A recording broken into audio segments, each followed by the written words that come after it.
আমাকে ইতিমধ্যে 4 বার আপনারা খুব সূক্ষ্মভাবে সবাই যে বিষয়টি এড়িয়ে যায়, সবাই সেই 20 বছর আগে টেনে নিয়ে আসে ইচ্ছাকৃতভাবে, যেটা খুনি হাসিনা নিয়ে আসতো, ছাত্রলীগের সাথে টকশোতে বসে ছাত্রলীগ নিয়ে আসতো। আপনি বর্তমানে থাকেন না কেন? আমাকে বলতে দেন, যদি না দেন তাহলে চলে যাই, না দিলে চলে যাবো। না, কথা বলার জন্য আপনাকে ডাকা হয়েছে, আপনি প্রশ্নটি বোঝেননি। আমার কথা ইন্টারফেয়ার করছেন। মন খারাপ করবেন না প্লিজ। না না, পার্সোনালি আপনি পার্সোনাল নিচ্ছেন আপনি নিচ্ছেন, আপনি ইতিমধ্যে 4 বারই করছেন, কারো কথাই তো আপনি ইন্টারফেয়ার করলেন না। কারণ আপনি ভুল কারণ প্রশ্ন বুঝেছেন। না না না, ভুল না, আমি ভুল কিনা সেটা আমি বলবো, সেটা না না, আপনি যদি আমাকে ইতিমধ্যে 4 বার আপনার কারো প্রশ্ন করলেন না।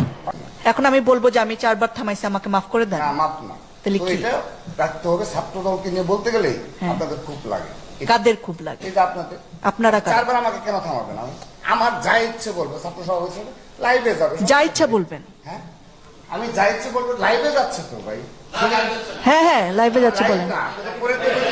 আমি দেখতে ফিরি, না না, ওনাকে বলতে দেন। আমি যদি বাজে কথা বলছি আমার প্রবলেম হবে ভাই, তার তো প্রবলেম না, আমার প্রবলেম।